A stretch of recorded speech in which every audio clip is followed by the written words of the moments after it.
Hello, আসসালামু আলাইকুম সবাইকে। কেমন আছেন সবাই? কিছুদিন আগে এক বড় ভাই আমার কাছে এই পার্সেলটি পাঠাইছে।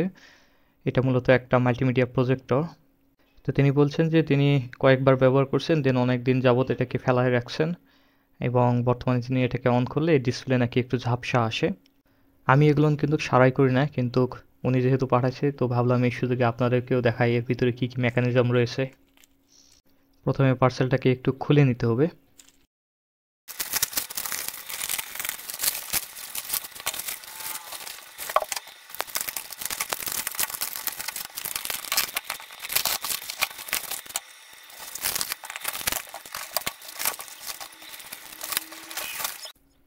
মিডিয়াম সাইজের একটি প্রজেক্টর।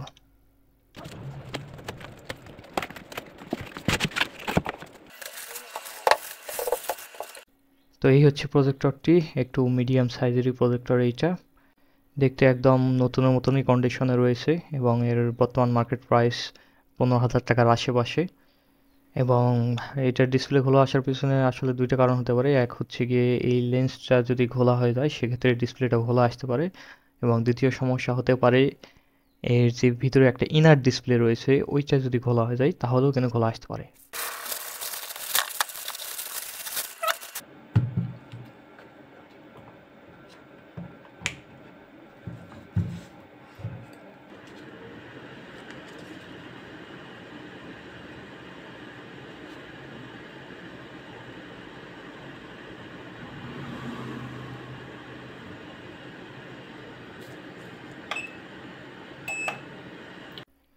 তো এই অবস্থায় দেখা যাচ্ছে যে ডিসপ্লেটা আসলে একটু ঝাপসা দেখা যাচ্ছে। তো লেন্সটা অ্যাডজাস্ট করলে হয়তোবা কিছুটা ক্লিয়ার দেখা যেতে পারে।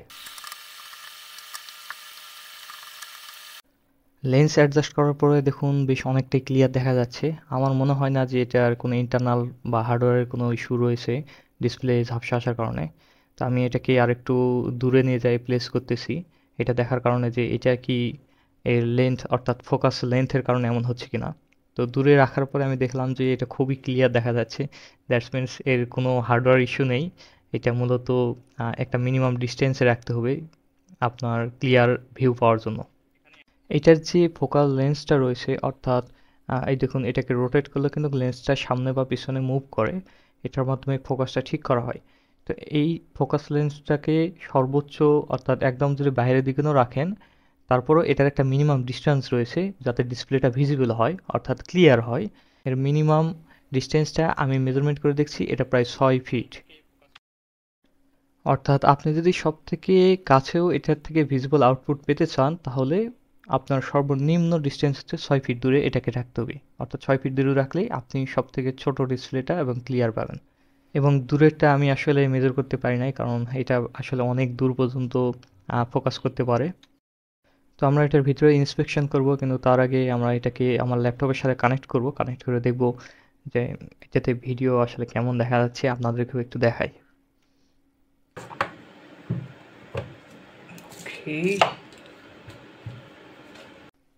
তো ল্যাপটপে লাগানোর পর আমি যখন ইউটিউবে একটা ভিডিও প্লে করলাম তো দেখলাম যে বেশ দারুণ ইমেজ কোয়ালিটি এখান থেকে পাওয়া যাচ্ছে। আমি জানি যে এটা কি আসলে হোয়াইট হোয়াইট বোর্ড বা এর জন্য একটা পর্দা পাওয়া যায় ওইটার পিছনে, অথবা আমার দেওয়ালটাতে যদি সাদা রং করা থাকতো সেই ক্ষেত্রেও কিন্তু এইটাতে বেশ ভালো দেখা যায়। তারপরেও কিন্তু আমার দেওয়ালে ওটা খারাপ দেখা যাচ্ছে না, দারুণ কালারফুল দেখা যাচ্ছে। কোম্পানির দেওয়া তথ্য মতে এইটা 40 ইঞ্চি থেকে 250 ইঞ্চি পর্যন্ত ডিসপ্লে প্রোভাইড করতে পারে এবং 180 ইঞ্চিতে সব থেকে ক্লিয়ার ডিসপ্লে পাওয়া যায়। অর্থাৎ আপনি 180 ইঞ্চি পর্যন্ত একটা মোটামুটি ভালো মানের ডিসপ্লে আউটপুট পেতে পারেন। এবার চলুন এটাকে খুলে ফেলা যাক, ইন্সপেকশন করি।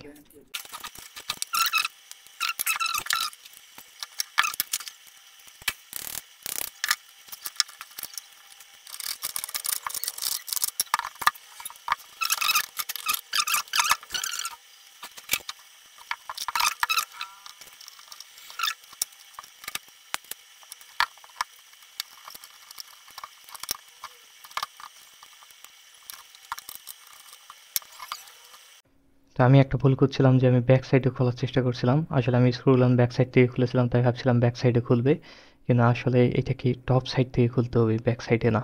এই টপ সাইডে এখান থেকে আমাদের সুন্দর করে খুলতে হবে।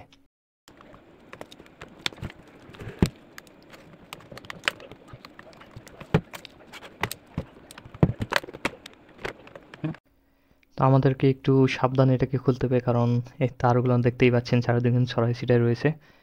আই মিন অর্গানাইজ ভাবেই রয়েছে, কিন্তু আমাদের সাবধানে করতে হবে।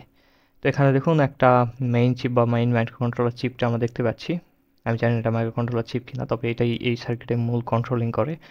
আর এই সার্কিটটা মূলত একটা ডিসপ্লে কন্ট্রোলিংয়ের জন্যই ব্যবহার করা হয়। আপনার সামনের দিকে দেখলে বুঝতে পারবেন যে একটা ডিসপ্লে তার কিন্তু ভিতরের দিকে চলে গেছে, এবং আমি এখানে হাত দিয়ে বুঝতে পারছি এটা বেশ একটু হিট হয়েছে চালু হওয়ার কারণে। হিট হওয়াটা স্বাভাবিক, কারণ এর মধ্যে অনেক পাওয়ারফুল একটা এলইডি লাইট ব্যবহার করা হয়েছে।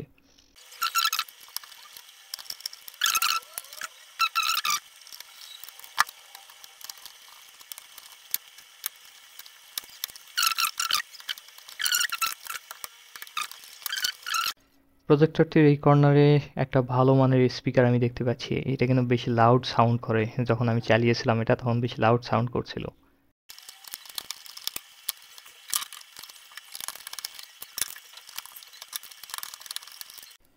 ভিতরের অংশটাতে এই জায়গাতে দেখুন একটা কুলিং ফ্যান রয়েছে। এইটা মূলত হাওয়া টেনে আমাদের লাইটের ওখানে যে হিটসিঙ্ক লাগানো রয়েছে এবং যে পাওয়ার সাপ্লাই রয়েছে এগুলোকে ঠান্ডা করে রাখে আর কি, যাতে ওভারহিট না হয়ে যায়। এবং এখানে দেখুন একটা গ্লাস লাগানো রয়েছে এই সার্কিটের পাশে। এটাকে অনেকটা দেখতে একটা সাধারণ মিররের মতনই দেখতে পাচ্ছেন, অনেক চকচকে। এবং এর ঠিক পাশেই ঠিক এই পাশে দেখুন একটা আরেকটা মিররের মতন রয়েছে, তবে এটা মিরর না, এটা মূলত ম্যাগনিফাইং গ্লাস। অনেকে এগুলোকে 3D গ্লাসও বলে, কিন্তু এগুলো 3D গ্লাস না, এগুলো এক প্রকার ম্যাগনিফাইং গ্লাস। এটা মূলত আমাদের স্ক্রিনটাকে টিল্ট করার কাজে ব্যবহার হয়। এবং এই ম্যাগনিফাইং গ্লাস থেকেই আসা আলোটা সামনে গ্লাসে রিফ্লেক্ট করে মেইন ফোকাস লেন্সে আলোটা আসে, এবং এখান থেকে আমরা ফ্রেমটাকে অ্যাডজাস্ট করি। এবং এখানে দেখুন একটা ডিসপ্লে দেওয়া রয়েছে, এটাই মূলত মূল ডিসপ্লে, অর্থাৎ এটাই মূলত ভিজুয়ালসটা তৈরি করে।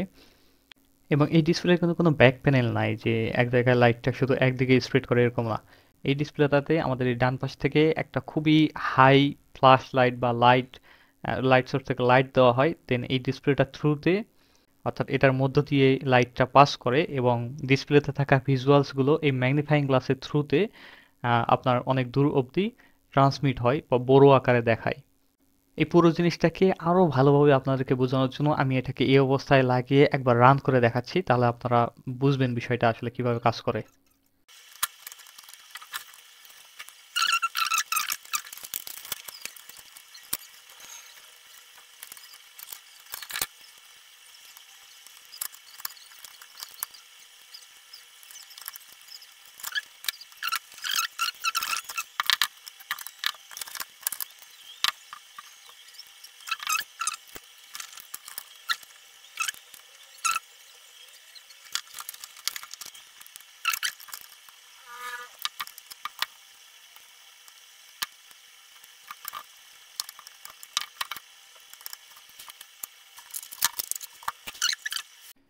তো এখানে দেখুন আমি এটাকে অন করেছি এই অবস্থায়, এবং দেখুন এখানে প্রচুর ব্রাইট একটা ফ্ল্যাশ লাইট দেওয়া রয়েছে। ফ্ল্যাশ লাইট কিনা বলবো না, তবে এটা একটা লাইট প্রচুর ব্রাইট। এখান থেকে দেখুন ডিসপ্লেতে ট্রান্সফার হচ্ছে, এবং ডিসপ্লে থেকে এই আলোটা যখন বেরোচ্ছে তখন প্রথমে টিল্ট ম্যাগনিফায়ারের কাছে আসতেছে, দেন এখান থেকে মিররে হিট করতেছে, এবং মিরর থেকে এটা পেরিস্কোপের মতন অনেকটা রিফ্লেক্ট হয়ে আমাদের মেইন লেন্সে আসতেছে। এবং এই মেইন লেন্সের থ্রুতেই কিন্তু আমরা মেইন ফোকাসটা করি আর কি, যে ডিসপ্লেটা কতখানি স্পষ্ট দেখা যাবে সেটা আমরা এই মেইন লেন্সের থ্রুতে আমরা ওইটাকে সেট করি। তো এটাই মূলত হচ্ছে মেইন মেকানিজম এই প্রজেক্টরের। এবং আমি রানিং অবস্থায় যদি ডিসপ্লেটাকে এখান থেকে বের করি, তাহলে আপনারা দেখতে পাবেন যে এই ডিসপ্লের মধ্যে আসলে ইমেজ কিভাবে প্রসেস হচ্ছে বা ইমেজটা কিভাবে নড়াচড়া করতেছে। দেখুন এটা কিন্তু একটা ট্রান্সপারেন্ট ডিসপ্লে, এবং দেখুন ভিতরে কিন্তু আপনি একটা লেখা ট্রান্সপারেন্ট ডিসপ্লের মধ্যে নড়াচড়া করতেছে। আমি পুনরায় এটাকে আবারও অ্যাসেম্বল করে নিচ্ছি, বেশি নাড়াঘাটা করব না।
তো এই ছিল এই প্রজেক্টের ইনার পার্টস পাতি, আপনাদেরকে ডিটেলসে সমস্ত কিছু দেখালাম এবং কিভাবে এটা কাজ করে সেটাও আপনাদেরকে দেখালাম। তো দেখা হচ্ছে আগামী পর্বে নতুন ভিডিওতে, ততক্ষণ পর্যন্ত সবাই ভালো থাকবেন।